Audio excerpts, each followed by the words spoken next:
The world has changed. America has changed.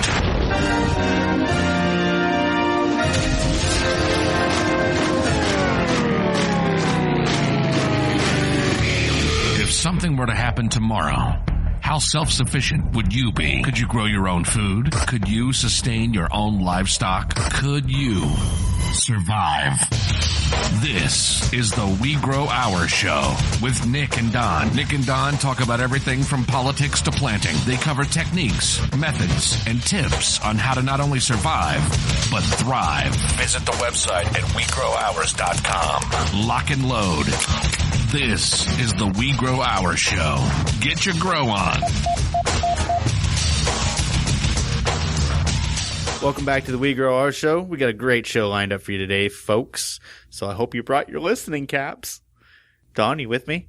I'm here. Okay. I brought my listening cap. I was listening. You weren't listening. You were looking at your phone. Obviously, I was listening. Oh, okay. What did I say? The listening cap. Oh, okay. You caught that. My wife does that same thing to me where she'll pick out one little thing out of the phrase. Yeah, I was listening. It's something about rabbits and E. coli. Oh, great, honey. Could you please explain what I just said? No. You did a show intro. Okay, I did a show intro. There you go. All right. So, first things first. Don't call me out reading my phone either. I mean, what is that about? Yeah, I got a business I'm conducting over here. Oh, yes, excuse me. I've got better things to do. Let me pull my phone out and... Oh, yes, it looks like Facebook has this. No, just kidding. Don, how was your week? It was awesome. It was awesome. It was so busy, I have no idea what day it is. Yeah. Well, we kind of screwed things up, rescheduled and stuff. So usually it's Tuesday when we record, and now it's Thursday. And yes. Really got me all jacked up. Anyway, speaking of jacked up, you have a story, don't you? I have a story to tell, and it's pretty wild.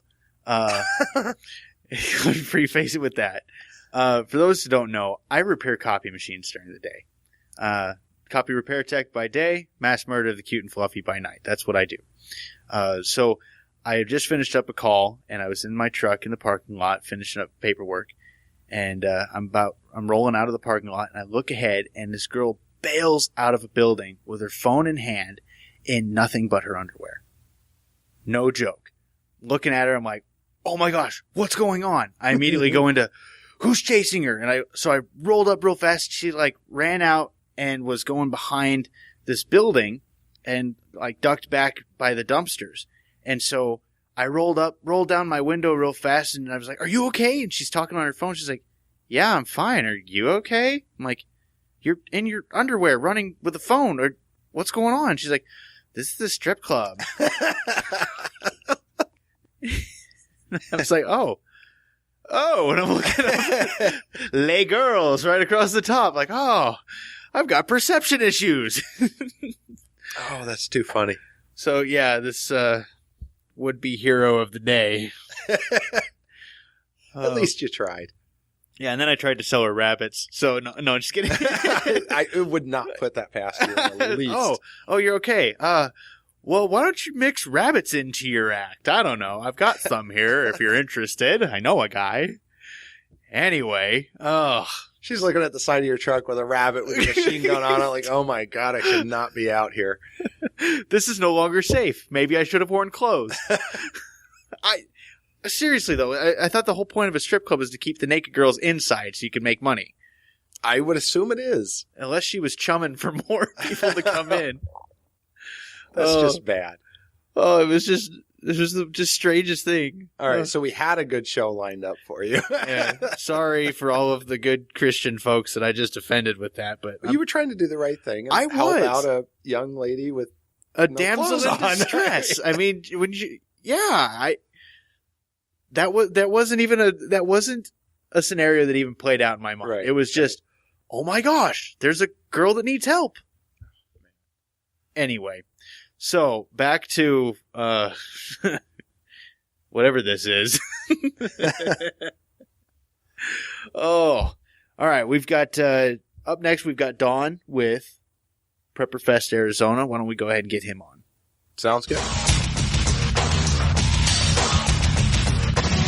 What will you do when your stored supplies run out? Are you prepared? Hostel Hair provides equipment and education you need to control your own infinite food supply. We have live food storage systems for rabbits, quail, and other urban livestock for any situation and strategy. Don't be limited by what's on the shelves. Get started with an infinite food source today. Get prepped, stay fed with Hostel Hair. Call 480-331-3761 or visit hostelhair.com.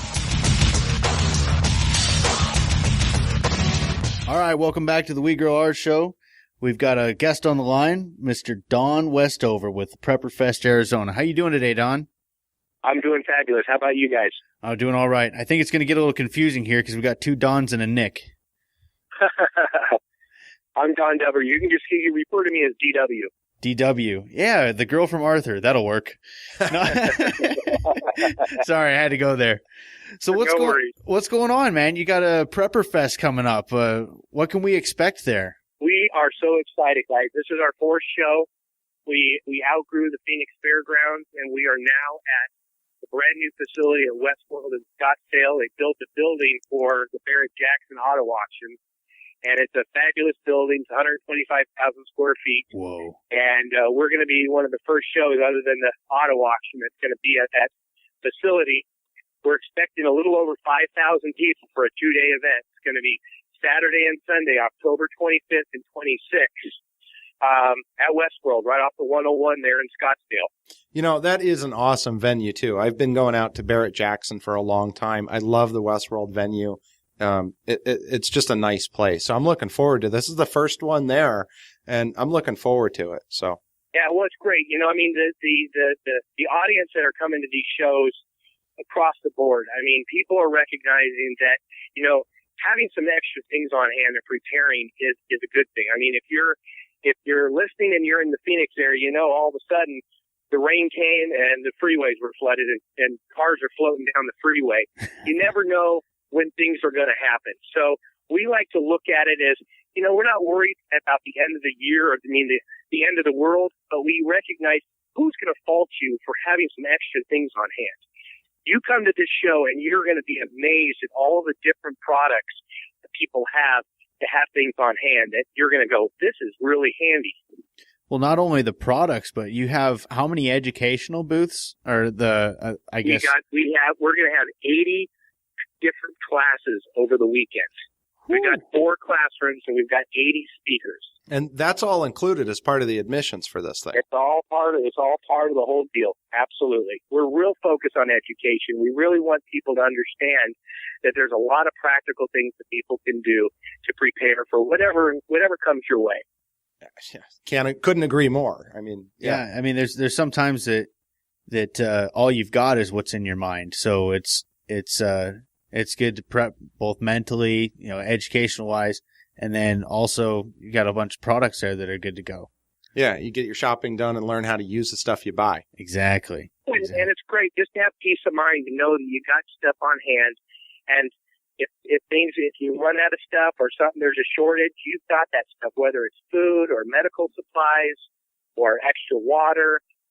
We got a guy that's come up with a solar flashlight that's got a USB port so that you can charge your cell phone or your tablet. So if you're out somewhere, out camping, you've got your solar flashlight, but you can plug your USB in. I mean, there's so many companies that are coming up with really cool products to help you if you're not next to a suburban area. You know, you're not close to stores, but you're out there. You don't have to go somewhere. It's right here in your garage or in your backyard. Yeah. Nice. I want to go back to those classes. You mentioned there's going to be 3 different classrooms, over 80 classes. Can you run through just a couple of the things that you guys are going to be offering out there? Because, you know, that's what we're all about is education here. So tell me what you're going to be doing. We've got a nurse that's going to have a suturing class that's going to teach you how to suture when you're out on the field. Somebody gets a cut or a scrape, you're going to be able to have first aid training. We've got Peter Bigfoot, who actually teaches organic gardening. He's going to be teaching about everything from worm castings to preparing the soil, what types of different kinds of produce you can grow at different types of seasons. We're going to have security personnel that's going to be talking a little bit about some simple ways to secure your home, your driveway area from everything from night vision cameras to be able to have just a better understanding of what you might need to do if you want to make your home more secure. We've got Rachel Linden, who's coming in. She's the head of GMO-free Arizona. She's going to be talking about food supply and the threat against our food supply and what we can do to prepare our own food. We're going to have Chef Tess, who's coming to talk about different recipes that you can do simply to, economically, where you can actually put a salad together, or whether it's stuff on the barbecue, all sorts of different kinds of recipes that you can do at home with little work, stuff you can pull out of the garden. So we're going to have a farmer's market at this show. So you come early, come to the early hours, and you'll see our floor plan when you go to the website. The website, by the way, everybody, is prepperfestaz.com. AZ, so prepperfest, FEST, AZ.com. You can click on the interactive floor plan. You can actually see the booths that are shaded. You can see who's coming. You click on those shaded booths, and will pop their website. It'll pop whatever things that they're going to be bringing to the show. You'll see the farmers market there. We've got 5 or 6 vendors coming so far, and I've got probably 7 or 8 more vendors that are going to be bringing their produce and different products. It's going to be a great show. We've got a petting zoo. We've got an outdoor exhibit area for an RV company that's going to bring some really cool new RVs for people that want to be out off the grid, that have solar roofs and stuff. So it's going to be a fun event. I'm excited to go. I've had a lot of fun at the ones that I've participated in the past, and the We Grow Our show will be there this time. Yeah, so I'm looking forward. I'm looking forward to having you guys. Yeah, we're looking forward to being there and showing off some of our show sponsors, and I think we're going to try and do some interviews while we're out there too. So, hey, Don, I really appreciate all the time, and we're looking forward to October. What's the dates again? October 25th and 26th is the last weekend of October. Okay. Awesome. And what time do you open and close?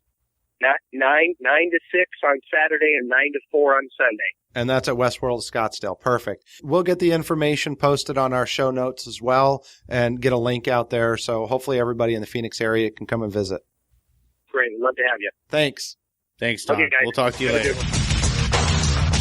Things just got real. The drugstore is closed and the doctor is unavailable. What are you going to do? Stock your medicine cabinet and bug-out bag with Nature's Alternative Essential Oils. Visit mylavenderlife.com for all your essential oil needs.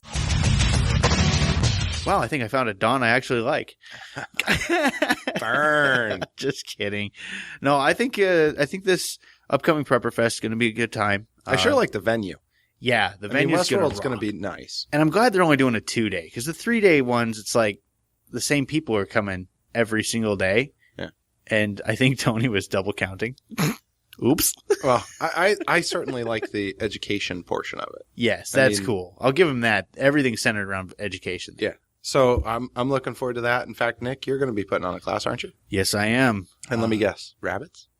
Well, I was thinking about how to save strippers from themselves, but decided against that.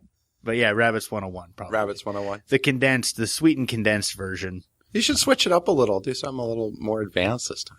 Advanced? Yeah. Because you've done the Rabbits 101 a few times. Yeah, but it takes 3 times to actually register, right? That's true. Yeah, that's true.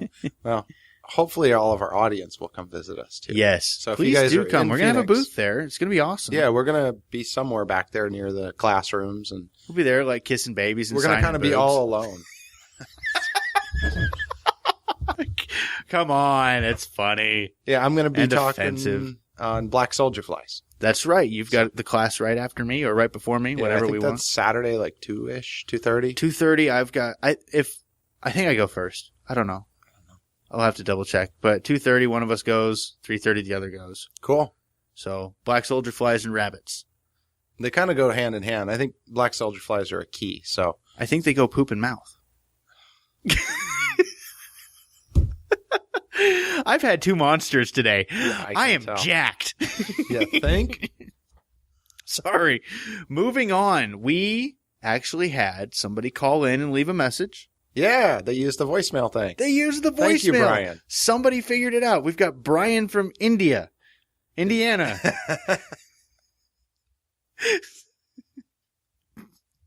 I don't think he's Hindu because he called about cows. Awesome. Hello, guys. My name is Brian. I'm in Indiana.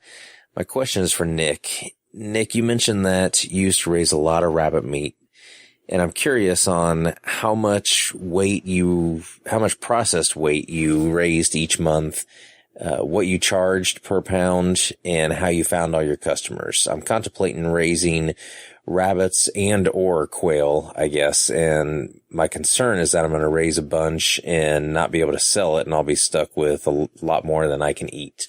Thanks. Well, to answer your question, Brian, when I was at peak operation, I was producing about 700 rabbits a month, and at their heaviest, I was producing about 3,500 pounds live weight, which if you freeze them solid is 3,500 pounds dead weight as well. If you have to process them, you're losing about 30% in skin and guts and the head and all that stuff goes away. So a 5-pound rabbit drops down to about 3.5 pounds. So it's still a lot of rabbit meat per month. And I was doing that out of a 500 square foot building. So I no longer have that many rabbits going. I've got a substantially smaller amount, much more manageable while you have a day job. And a podcast. And a podcast and, you know. A couple of businesses running. Just a lot of irons in the fire. I had to cut back on my livestock. I still got a ton of ducks and a weird Brazilian deer and Did I tell you what happened, by the way? I don't know. From one of the episodes a long time ago, if you remember, Nick promised me a couple of ducks, and he delivered. Amazingly, he followed through and got me some ducks. You know, like I don't follow through on stuff. No, I'm just saying thank you. Come on now. Yeah, I felt insulted. I'm saying I am insulted. He actually followed through. He actually followed through and got me some ducks. Like it's a surprise. It kind of is. All right. That's it. So Jerk. We lost our Drake. The awesome Drake that you gave us. I love that little Drake. He was a good male duck. I mean, did his job, and I'm sure he enjoyed it. I'm sure he did. So what happened? Did he run off? A coyote came on the property at like 10 o'clock in the morning. That's ballsy. Yeah. After we let all the animals out, right in front of the kids. Don't you have dogs? I do. In fact, and they were not outside. And, you know, my middle son opens the door thinking, okay, he's going to get the big dog, Tucker, the big cow dog that we have, to come running out and chase it. Well, Tucker's just laying there. He ain't getting up. The border collie sees the thing and says, I ain't going out there. That's a big coyote. So the freaking chihuahua runs out and chases with I guess the thing had a duck in its mouth. It runs away. So it did make off with the duck. With the duck in his mouth. Did not drop it. The neighbor yelled at him. I mean, he was running, you know, so yeah, and they stopped following him. So I don't know where it went. And unfortunately, the shotgun was not sitting there. I do have kids, so I can't always leave a shotgun at the front door. You know, we have to be a little responsible here. I've got the pellet gun sitting there. That's all ready to go. So if the kids see it, I said, at least shoot it with the pellet gun. Oh yeah. Put some pain to it. I mean, if you don't want to kill it. Then... Oh, I want to kill it. It's eating my livestock, and it's going to keep coming back. So it's a threat. It's actually now gotten 3 chickens and the duck. Really? So the dang thing's coming in the daytime, I think. How's it getting through? Is the gate open? No. It doesn't matter. It's a coyote. I have if I'm lucky, that's 4 foot. Okay. You know, so it'll pop right through those. My border collie goes right underneath it. Oh, okay. You know, it's not a real Sounds like you got fence. some fencing to do. Yeah, I know. But it's a lot of land. It's 1.25 acres. That's a lot of fencing and a lot of money in fencing. Dude, I helped my dad stretch 200 acres of fence. It's a rental. Okay, that makes sense. Yeah, so we've got to buy a better gun. So, yeah, I've got the gun. I'm just waiting for him to come back when I'm around or when my wife is around. Yeah. She calls me, where's the ammo? I can't find the ammo. What are you going to shoot? Just put him in timeout. We're not killing a kid. Came over to visit. Oh yes, the mother-in-law. You know, How is she? Yeah. So, all right, back to Brian. Sorry about that, Brian. I completely derailed your entire question. All right, so where were we? Okay, yeah, processed.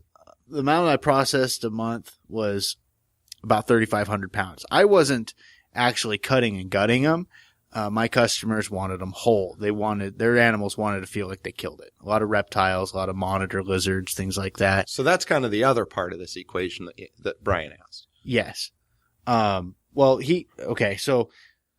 that's how much I was producing. I couldn't produce enough with the market rocking. So once you start into this, I'm telling you, there is a void where rabbits should be filling. I'm not sure what the market is as far as reptiles go in Indiana or India. Well, and I'm not sure in Indiana. Check the local laws, because in some states you can actually sell rabbit as meat. Yes. And if you're under a certain amount, I know in Washington I was looking, and if you sell under 1,000 of them, you don't need like an inspection. If you're between 1,000 and 9,000, you need a small inspection. And then if you're over that, you need another, but you can't sell across state lines. So there's a whole bunch of different state laws. And what's the rabbit group that you suggest there? The rabbit group? On Facebook? Oh, yeah, Backyard Meat Rabbit. So, yeah, that would be, I think, a good resource to go to and say, hey, this is my state. Somebody might know the laws there. So that, and we've got a pretty large following. There's over 500 members in my group, the Hostile Hair. Well, that's what I was actually referring to initially. Okay. My apologies. I see you said it on the tee, and I didn't hit it. That's right. I was the one with the head in the clouds. Got you back for last week. Yeah. Anyway, no, there's it's Hostile Hair what is it? Hostile Hair Rabbit Livestock Talk. Yeah. Something like that. There's always links on my Facebook I can put a page. link on the show notes. Hey, there you go. Yep. Let's do that. Next part of the question, what do you charge per pound? Well, it depends on what the market will yield. There are multiple markets and different levels of each market. You've got manufacturer, wholesale, and retail. If you're selling to Joe Schmo that wants to eat it, well, then you sell it retail. If you're selling it in bulk to somebody, wholesale. And if you have somebody that's going to sell it for you, obviously you're the manufacturer, sell it at that. So it just depends. In the supermarkets around here, rabbit's going for $10 a pound. Yeah. So if I'm butchering a rabbit for somebody's dog to consume, we'll say, then I sell it for $8 to $9 a pound, just so it's just under retail value. And that's fresh rabbit. That's fresh rabbit. Now, out here in Arizona, we can't sell it at all. No. For human consumption. You But might if be you able got to a in dog. Indiana. There you go again. So in Indiana, you might be able to do that. Oh, I just got This this. because you kept saying it. I got this image of Abu from The Simpsons. He's got rabbit hanging in his shop. Oh, my goodness. Good luck editing this one, this buddy. is going to be fun. That's staying right in there, and it's Nick at hostlehair.com. So, to all Hindus listening, I do apologize. But Now- you got to get the joke. Woo! All right. So next part of well, this. hang on. I want to go back to that No, part. you're not allowed. No, because I think there's a market you're missing, and it's the market that I do out here. I don't sell rabbit very often at all. What we do is we barter. Okay. And I want to make sure that people think about that, because bartering is great. So we'll raise our rabbit up, and anything extra that we're not going to eat, I'll trade straight across for pork or beef or lamb or goat or something else that somebody else is raising. And if the end consumer is there on your property with you, helping you, Yeah. it's not illegal to kill an animal Right. and have them take it home, and you sell them the animal and then provide the service of butchering And it. again, I check your state. Yeah, check that. But I mean, that's You can certainly teach somebody how to do it. exactly. In fact, I've got a guy coming over on Sunday that is thinking about getting into rabbits, and he's never had it, and his wife hasn't had it. So they're coming over. We're making them a nice rabbit meal. nice. And then I'm going to process one on Friday. They're coming over on Sunday. It'll be all cooked up and ready. And then we're going to process one on Sunday together so he can see how to do it. Huh. So, Funny, I didn't get an invite to that. Nope. Did things just get awkward in here? Or is it just me? you are very welcome to come as long as you bring your wife. What? That's just what I said. I'm not sure how I should read into that. We're having another couple come over for rabbit okay. I get food. it. I I figured get bring your wife over, and we're going to watch football and eat nachos and shredded rabbit. Well, there you go. That sounds like a good plan. Yeah. A lot of fun. Yeah. So, all right. Yes, there are multiple markets there. We'll go back on track. Thank you, Don, No for problem. the invite. I appreciate that. And that you want to see my wife. It's the way I'm you gonna said stop it. the whole thing, and we're going to just start this whole segment over again. No. All right. So we've got. You can come alone if you really want. I mean, I don't care.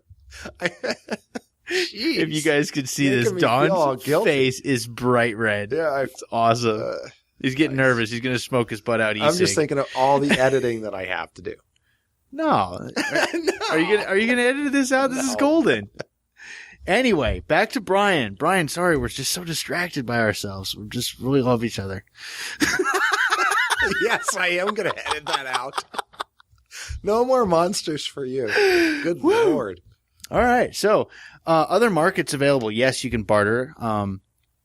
You've got the reptiles and whatnot. In fact, if you wanted to get into it bigger, you can become a USDA service or inspected facility and produce rabbit meat. That is possible. We're looking into doing it. There's a lot of hoops. A lot of hoops. Yeah, a lot of hoops to jump through, but it is possible. You could produce for dog food. You make your own label. It depends on how far you want to take it.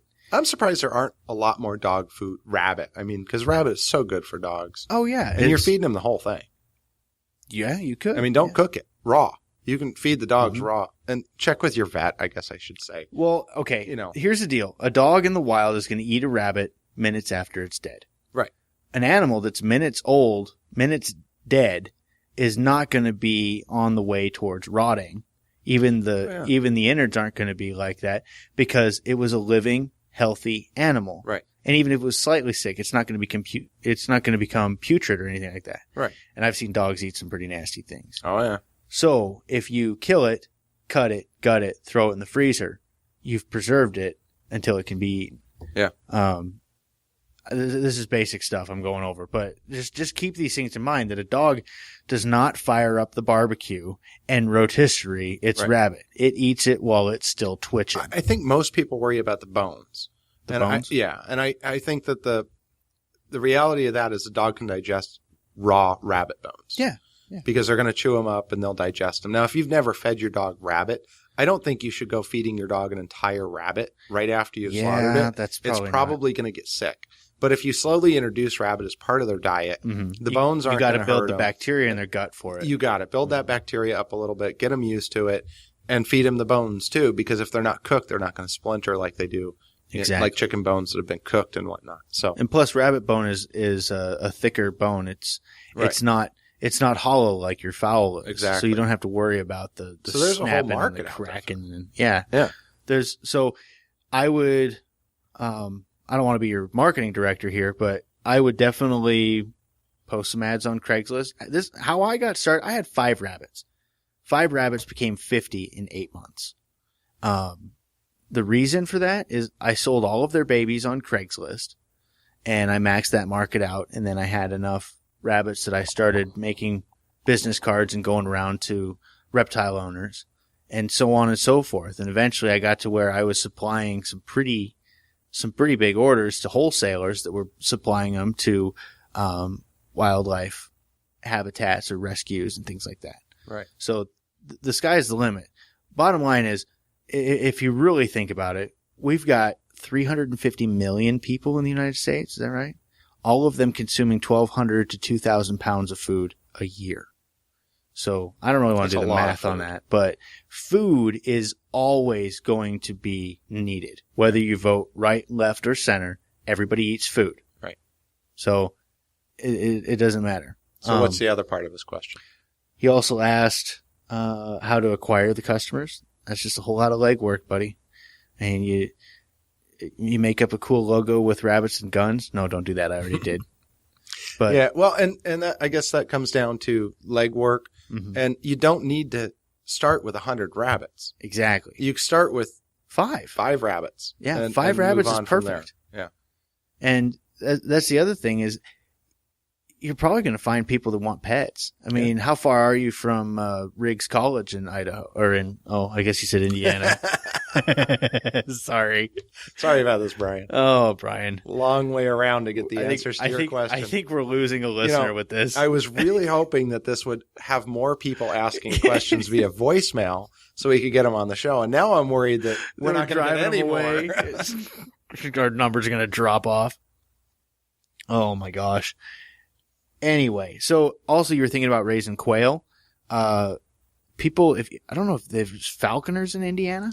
I'm sure there are. If you've got people that like to raise birds of prey or capture birds of prey, there's some groups here in Arizona that do that, and they love to feed their falcons. Well, I'll tell you, I haven't done the falconing market yet, but we've raised our quail. Yeah. We were raising 40 a week there, just off of that little itty bitty cage too. I mean, it's not little itty bitty; it's perfect size for them. But we were raising a lot of quail. Footprint. 2 incubators. I had a couple of cages, the breeding cage, and man, there is a market out here, and I'm sure in Indiana there's probably a market too. And again, it's just a matter of finding. If you guys, we talked about the Prepper Fest. Mm-hmm. Go to the Prepper Fest and walk around and see if anybody's doing that stuff and say, hey, what are you guys doing? Where do you want to sell? That's a really good way of doing it too. Find out, go to those type of things, make those contacts, find the groups in your area that are doing it. Because quail for us was so easy to sell. It's an ad on Craigslist, $3, $4 quail, and we could sell 40 a week if we wanted, no problem. And then there's the whole market for food that we barely even touched. Exactly. And if you're in the Phoenix Valley, preferably on the east side, and you want to raise rabbits and stuff, call me up. Let me know when you've got rabbits. I'll move them. I try to anyways. If I don't have a market, I'll tell you. But I usually have a market for rabbits. Yeah. Because even though that's kind of what I did is I sold off my herd to people that I set up with cages, and then I buy rabbits from them. If you want to get into the rabbit business, give them a call too. Exactly. We're developing something that's going to be pretty spectacular. Plug and play, huge rabbitries. I'm just going to give you that teaser, but it's going to be pretty wicked. Yeah. It's a lot of fun. Oh yeah. I love it. There's nothing better than going out there and seeing, sustainability coming out of your backyard. Yeah. I really was unsure about doing rabbits. After meeting with Nick and doing the whole, aeroponics thing that we got going on, I got into the rabbits. I was like, they're so easy to do. And compared to chicken, it's just so much easier to clean them and process them. That's what really got me going. I was like, I'm going to do chicken. I like chicken. And started processing the dang chickens. Yeah. And I know, Brian, I think you said you do some. Yeah, he's like 27 layers is what he said. I don't know if that's the same Brian. Oh, that's true. Yeah, we got another question from Brian. We've got another Brian that emailed in. Yeah, and I actually don't know if it's the same Brian, but Brian that emailed in, we love your show suggestion, and we are going to definitely get to that on raising larger animals such as pigs and cow. I think I kind of want to buy a Jersey cow and just walk it into the backyard and see how long it takes the neighbors to call the HOA. I would just love to see the look on your wife's face. She'd be like, no, you would be out of there. Could the cow might stay before you stay. Could you imagine laying down at night and all of a sudden, honey, what's that? I don't know. Neighbor's dog. Neighbor's dog. I bet I could get her cussing. Oh, I think you could. Pretty darn quickly. And she's not a cussing girl. A cusser, yeah. The only time I've heard her swear was when it was induced by my actions. Anyway, so yeah, bigger livestock. Yes, I'll tell you this much. A steer will cost you 9 pounds of feed per every 1 pound of beef to produce. Now, if you're living in a place with a lot of grass, if you've got, may be fine. I think he said 15 acres he's got at his disposal. Yes. Yeah. And that's great. In fact, I've got nothing against turning them out to pasture because that's what's great is, yes, it costs more feed, but they're out there mowing the grass. They're out there going and getting it. So it's kind of a set it and forget it. Just keep a good fence so that they just go out there and graze. Yeah. And then once they're big enough, you slaughter them or you get the milk off them, whatever. Well, and we talked to Will Harris of White Oak Pastures. Will Harris. That wasn't Will Harris. No. Oh. Wow, Don. I know. You're going to have to forgive me because I put a name in my head. And, yeah. So he's friends with Will Harris, right? We talked to White Oak Pastures about grass-fed beef too, versus and some of the differences. So go back, listen to that episode, and he gives you some tips about that. But yeah, if you're out there and you've got the grass, it doesn't mean you have to buy 9 pounds of food in order to make that. It's just going to have to be fed 9 pounds of food for every pound of beef you're going to take out. Exactly. Now, whether you're growing that out of your pasture or you're bringing it in bales, or both. If you're conventional, I'm a cattleman. I've been in animal husbandry since I could walk. Southwest Wisconsin, we weren't raising rabbits, we were raising Angus. Right. And then my grandpa's a dairyman. But anyway, to fill out a steer, and that's to make the nice marbled meat, will take 80 bushels of corn on average. Yeah, and if I'm going to do cow, I'm not doing corn. You're not? No, I'm doing grass. I want grass fed. I want natural. I want it to be the athlete, as he says. Oh, the athlete versus the couch potato. Couch potato. Yeah, because if I'm going to be eating it, I want the good stuff. I mean, I love the flavor, and I'll go buy some aged beef sometimes, and I know exactly what aged beef is. I've got no qualms about that. But if I'm going to raise it, I'm going to do it the way that I think is best for the animal. That's going to be a big-ass treadmill you use. So what else does... Yeah. Let's see, what did we cover? We covered how much was I processing, and that's a valid fear. If the market drops out, because it did to me at one point, if the market drops out, you stop breeding immediately, and then you've got one more month of animals that are on the way. Which, if you needed to, you could take all of the babies and kill them and use them as small feed for reptiles. Yeah. So if you need to, you could drop production within a month. So it's not like having cattle where you're invested for 10 months while the baby's being gestized. Yeah, the gestation period. 10-month gestation period, whereas rabbits, it's 28, 30 days. Yeah. So in fact, actually, before we move on, I've got a question for you along those lines. Is now the best time to start breeding? Is it cool enough, you think? Okay. Because I stop all summer and I breed real hard in the winter, but I'm not sure when to start right now with the temperature. Well, I was breeding real hard all year long, but that's because I had AC. Wow, that sounded bad, didn't it? You had your rabbitry in AC. Yes. I did. Yes. My rabbitry was in AC. In fact, it was kept cooler than the house. Once you're okay, because nighttime is all right out here. Nighttime is feeling good. I would breed in the morning when they've had all night to feel good. But another 30 days from now, the babies will be okay? Mm-hmm. I think so. As long as you're under 90, they're not going to go into shock. As long as you're under 80, you'll never have to worry about it. Okay. Yeah, we should be good now. Yeah, and that's, just throw some misters and a fan on them, and it should be all right. Well, we went all summer, and it had 120 out here. We did all right, so. Yeah, that's true. But you've got a pretty sweet setup there with the wind tunnel between your two buildings. Exactly. Yeah. So I think that was it for Brian's questions. And the other Brian's questions. Or maybe they're the same Brian. We're not too sure. We've got a doppelganger. Anyway. Doing this has to make sense. If you're losing money homesteading, you're either doing it wrong or you really shouldn't be doing it. If your goal is to eat really healthy food and it's too expensive to go and buy it, then grow it. If you don't have time to do it and your time is better paid working and then buying it, find somebody else that's homesteading and fund them. Yeah, that's a really good point because, if you're raising rabbits or anything else, you've got to support the other homesteaders in the area. Exactly. And that's where that barter comes in. Exactly. Pay them for the fresh tomatoes if you don't want to do it, and just keep that community going. Yeah, because I think probably a Facebook meme, but it said that if you stop going to your grocery store, they're not going to go out of business. If you start going to a local farmer, you could make their year. Right. Very quickly. So let's have interactive time here. I want everybody to figure out how much they're spending on food per month. Figure out how much you spend. $1,000. You know what it is already? Yeah, just about $1,000. $1,000, but that's your whole family? Yep. Whole family, $1,000. Okay, so $1,000. That's everything, though. That's not food. I shouldn't say that. See, now I have to ask my wife. Oh, She does the budget. There you go. That's also, soap, shampoo, toothpaste, razors, everything. Well, in there. I'll find out. Figure out what your budget is. Well, let's play with it. $1,000 a month. $1,000 a month, which is realistic if you're eating out a lot.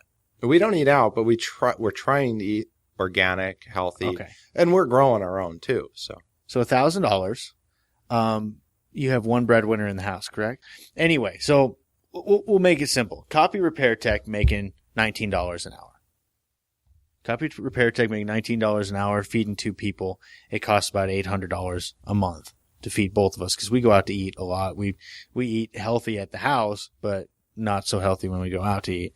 So $800 a month, $400 a piece, and I, working the day job, I'm always out and about. Anyways, the point is that means I have to work for 45 hours a month in order to pay for food. 45 hours divided by 30 days in a month, you're looking at an hour and 20 minutes, an hour and a half per day that is now allocated to, work towards your food. Right. So you think of it that way, if you can grow something in an hour per day, which is easy to do, and how much time do you spend on your aquaponics per day? Per day? Yeah. I don't. You don't? At this point, I don't. Okay, so once it's set up, it's pretty much set it and forget it. You go out there once a week. Literally, I haven't added anything but iron to that thing in the last 6 months. I haven't even heated it this year. We've gotten probably over the summer, a good 100 pounds of food out of it. Okay. Not enough to feed a family, obviously, but enough to do a really nice supplement. And we grew some summer vegetables. We're going to clean it out this weekend, and that'll be the first time other than picking that I'll be out there doing anything to it. So how much time are you putting into your animals? I'd Per say day? half an hour a day. Half an hour a day. Okay, so an hour and a half of working my job. Right. Or half an hour a day feeding animals and doing that kind of thing. Now that's split up 15 minutes in the morning, 15 minutes at night. The kids helping, my wife helping. And it's enjoyable. It's, enjoyable most of the time. When it's pouring rain out, it's not as enjoyable. Yeah. But that's going out and feeding and watering and collecting the eggs and feeding the quail that we have left as our breeders that we're not breeding right now. So they're not doing anything over the summer. We don't do anything over the summer with breeding because all of our animals are outside in non-AC. So we don't do that to them. So, between the aquaponics, we've got 7 goats. We're not milking right now. We will be milking, and that'll take another half an hour a day. Okay. For the milk. That's actually more time in milking than everything else combined. Wow. And that's rabbit, quail, aquaponics, chickens. Okay, so it really pays off to do this. Yeah. So if it makes sense to you, now if you're a guy that's pulling in $100 an hour, $50 to $100 an hour, you can probably work your job and then allocate a little bit of income towards somebody that's already farming. Right. So yes, we recommend that everybody does this because yes, it is rewarding not only in the food that you eat, but the feel good of doing it. Yeah. And it's, if you're wanting beef, spend the money on that. Yeah. Spend your extra money that you're saving or harvesting on the local guy raising the beef or raising the pork or something and put that toward that healthier food. I'm with you there. That's the whole point of this. So if it's not making sense to quit your day job and grow food, don't do that. If you're under $20 an hour, like yours truly, it makes a lot more sense to grow your own food because it's less expensive. I'm not getting paid enough per hour to justify going to work to pay for my food. Right. When I can grow it in a lot less time. I've spent a lot of time on this, but I want to drill that home that, I was on a local radio station here, and the first thing the guy said to me was, "Oh, but think of all the time you've got invested in that." I'm like, yeah, what about you? You're going to work every day too. How long does it take you to go to the grocery store once a week? It's at least a half an hour trip. Yeah. I have a lot more fun going to the farmers markets too. I hate the grocery store. I'll go with my wife to the farmers market. I will not go to the grocery store. Yeah. Yeah, I don't like grocery stores either. Farmers market's fun. So yeah, it's got to make sense. Finding a market for your stuff. We had Justin Roner on. What was that, episode 3 or 4? Yeah, it was a ways back. And he talks about agriscaping. Talks about churning out $10 per square foot of planted goods on average per year.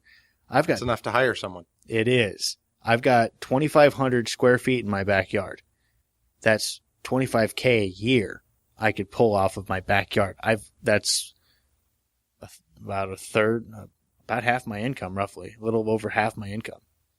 So I could easily do that just in the garden. But you can justify paying somebody to go and do that. And you throw aquaponics on there. Woo! Exactly. Throw aquaponics in there, put a little shed with some rabbits in there. Whoo, forget about it. Yeah.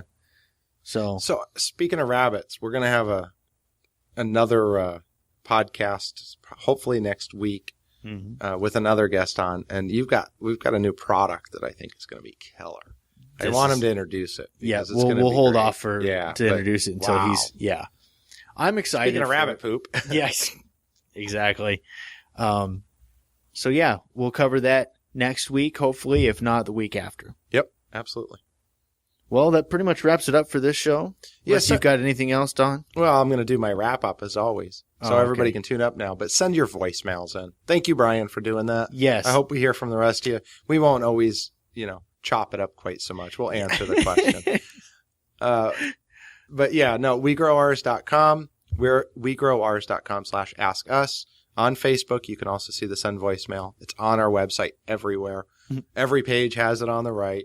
Facebook.com/wegrowours. Don't forget, Nick is giving away a rabbit cage when we hit 3,000 fans. Yeah, and that's 3,000 fans on We Grow Ours Facebook page, not Hostile Hair's Facebook page. Sorry. My bad. A little bit of a mix-up. I do appreciate the traffic going to the page. Thank you, Don, for screwing up. Yep, no problem. Anytime. All right. Well, you're a show sponsor. That's one of the benefits of sponsorship. Hey, speaking of which, we've got a spot open. Yes, we do. So, yeah, we've got a spot open. If you've got something you want to sell, we'll sell it for you. Yeah, we'd like it to be semi-related. So speaking of semi-related to growing your own food is Bud Out E6, right? Oh. Hey, this is what I've always said: food, fuel, and medicine. I really think that the e-cigs are a great way. Yeah, to administer some medicine. One of the fans kind of messaged me and say, "Hey, there's a study out that proves this is bad, and you just don't know if it's as bad as cigarettes at this point." Well, I agree with you, and I'm not saying anybody should do any of that stuff, but I like it a whole lot better, and I hope you go visit Bud Out E6. There you go. So. And My Lavender Life, Hostile Hair, and EcoPod Gardens, of course. Of course. Of course. So you guys know where to find us. We're going to put everything in the show notes as usual. Don't forget the Gompers Party on March of 2015. Mark your calendars. Go to the website. Get your tickets. The whole month. The whole month. I can't remember what day it was. So go check that out. Get the tickets printed out so we know we're going to have a lot of fun there. We are looking for a show sponsor. We've got an opening on our table. We're going to be featuring our show sponsors at the Prepper Fest here in Arizona. So get in quick. Get in real quick. Thanks. All right, guys. We'll catch you next week.